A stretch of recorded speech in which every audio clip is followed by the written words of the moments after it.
Monochromatic ray of light अगर आएगा rare से बच्चों आपको जा कहाँ पे रहा है, डेंसर की तरफ जा रहा है। तो आपको पता है कि रेयर से अगर डेंसर जाएगा बच्चों तो नॉर्मल की तरफ क्या होगा, वो बेंड होगा। अब जरा आप मेरे को एक बात बताओ, अगर सपोज करो कोई मीडियम नहीं होता, कोई भी मीडियम नहीं होता यहाँ पे, तो आपको पता है कि कोई भी लाइट रे हमेशा स्ट्रेट ट्रेवल करेगी। हमेशा कैसी ट्रेवल करेगी, स्ट्रेट। तो मैं इसको एक काम करता हूँ, मैं इसको स्ट्रेट मिला देता हूँ। अगर ये कब के लिए होगा बच्चों, कंडीशन कब का ये, कि जब कोई मीडियम ना हो, है ना, स्ट्रेट ट्रेवल करेगी। ठीक है, तो आप ध्यान से देखो, ये मोनोक्रोमेटिक रे ऑफ लाइट आया, रेयर से जा रहा है डेंसर की तरफ, यानी कि नॉर्मल की तरफ क्या होगा बच्चों, ये बेंड करेगा। मैं नॉर्मल पे बेंड करवा देता हूँ यहाँ पे, ये हो गया आपका नॉर्मल की तरफ बेंड, ये आपका नॉर्मल। तो ये बच्चों कौन सा होगा, एंगल ऑफ इंसिडेंस। ये क्या होगा बच्चों, एंगल ऑफ रिफ्रैक्शन। ठीक है, इतना तो क्लियर होगा। अब बच्चों देखो ध्यान से, डेंसर से अब कहाँ जा रहा है, रेयर की तरफ जा रहा है। तो अब आपको फिर से पता है कि डेंसर से रेयर में क्या होता है बच्चों, नॉर्मल से दूर जाती रे ऑफ लाइट। तो पहले मैं यहाँ पे नॉर्मल बना देता हूँ, ये हो गया हमारा नॉर्मल। नॉर्मल से दूर भेजना है हम लोग को बच्चों, तो नॉर्मल से दूर भेज देता हूँ।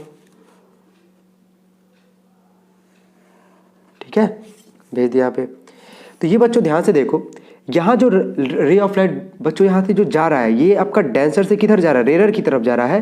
तो ये जो बाहर का जो एंगल बनता है बच्चों, इसको हम लोग कहते हैं ई। का मतलब होता है बच्चों इमरजेंट रे कह लो, या एंगल ऑफ इमरजेंस कह लो। एंगल ऑफ इमरजेंस कह सकते हो या फिर इमरजेंट रे कह सकते हो। रे आपका इमरजेंट रे और एंगल जो बनेगा वो एंगल ऑफ इमरजेंस। तो बच्चों अब ध्यान से देखो जरा, मैं कॉपी को थोड़ा सा रोटेट करना चाहूँगा। यहाँ पे आप ध्यान से देखो, यहाँ से कहीं ना कहीं ये वाला जेड बन रहा है कि नहीं बन रहा है, जेड बन रहा है कि नहीं बन रहा है। देखो ध्यान से, ये डॉटेड लाइन गया, फिर यहाँ से है इधर जेड बना। तो बच्चों जेड जो बनता है और दो पैरेलल अगर रे ऑफ लाइट अगर है, दो पैरेलल अगर रे ऑफ लाइट है और आपके पास जेड बन रहा है, तो ये वाला एंगल इस वाला एंगल के बच्चों बराबर होता था। आपको पता है ना कि अल्टरनेट इंटीरियर एंगल। तो ये अगर एंगल आ रहा है, एंगल ऑफ रिफ्रैक्शन है, तो ये भी बच्चों क्या होगा, एंगल ऑफ रिफ्रैक्शन। ठीक है, यहाँ पे नया कंडीशन आता है बच्चों, इमरजेंट रे आता है। मैं आपको बता देता हूँ क्या होता है कि इमरजेंट रे वो होता है कि द लाइट रे लिविंग अ मीडियम। कोई भी लाइट रे ये मीडियम को क्या कर रहा है, लीव कर रहा है। In contrast to the entering, मतलब इंटर तो नहीं कर रहा है ना, इंटर तो मोनोक्रोमेटिक रे ऑफ लाइट किया, तो एंगल ऑफ इंसिडेंस बोला। अब ये मीडियम को क्या कर रहा है, लीव कर रहा है, तो इसको हम लोग बोलते हैं बच्चों इमरजेंट रे। कौन सा रे बोलते हैं बच्चों, इमरजेंट रे।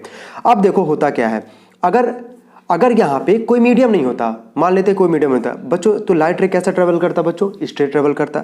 ये आपका था कौन सा रे ऑफ लाइट था, इंसिडेंट रे। तो मैं यहाँ पे लिख लेता हूँ उसको इंसिडेंट रे। क्लियर है बच्चों। ये जो आपका निकल रहा है यहाँ से, इसको हम लोग कहते हैं बच्चों कौन सा रे, इमरजेंट रे, इमरजेंट रे। तो अब ध्यान से अगर आप देखोगे, ये जो अगर रे ऑफ लाइट अगर नॉर्मल अगर आता, कोई मीडियम नहीं होता तो बच्चों आपका स्ट्रेट जाता। लेकिन बस एक मीडियम की वजह से, मतलब रेयर से डेंसर, डेंसर से रेयर, ये लाइट रे क्या किया, बेंड, पहले इधर आया, फिर नॉर्मल की तरह, फिर इधर जा रहा है। लेकिन है तो बच्चों पैरेलल ही, दिख रहा है आपको, बस ये स्ट्रेट ना जाके ये बेंड होके ऐसे जा रहा है। फिर तो ये जो जितना ये चेंज आया ना बच्चों, यहाँ पे सीधे जाता। अगर लाइट रे अगर यहाँ पे अगर कोई मीडियम यहाँ पे नहीं होता तो स्ट्रेट जाता बच्चों। लेकिन यहाँ पे मीडियम होने की वजह से यहाँ पे क्या किया, रेयर से डेंसर गया तो नॉर्मल की तरफ, फिर डेंसर से रेयर गया तो नॉर्मल से दूर जा रहा बच्चों। तो अगर यहाँ पे अगर कोई मीडियम नहीं होता तो बच्चों लाइट रे स्ट्रेट ट्रेवल करता। तो ये जो बीच का जो गैपिंग है ना बच्चों, इसको हम लोग कहते हैं लेटरल डिस्प्लेसमेंट। मतलब इतना ये लाइट रे डिस्प्लेस किया। अदरवाइज बच्चों लाइट रे हमेशा स्ट्रेट ट्रेवल करता। मीडियम के होने की वजह से ये बच्चों क्या किया, बेंड किया।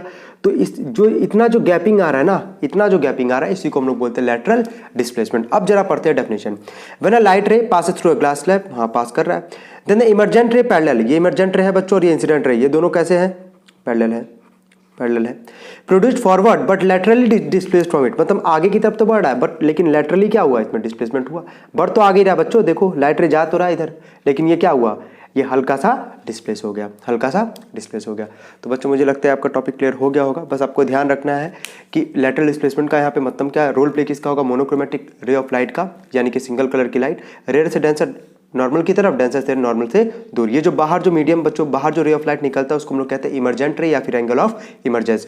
लाइट रे अगर कोई मीडियम अगर बच्चों नहीं होता, यहाँ पे एकदम स्ट्रेट ट्रेवल करता, बस यहाँ मीडियम की वजह से ये हल्का सा डिस्प्लेस हो गया है, इधर से ना जाके हल्का सा इधर से जा रहा है, बस इसी को हम लोग बच्चों कहते हैं लेटरल डिस्प्लेसमेंट। आई होप ये आपको टॉपिक क्लियर हो गया होगा।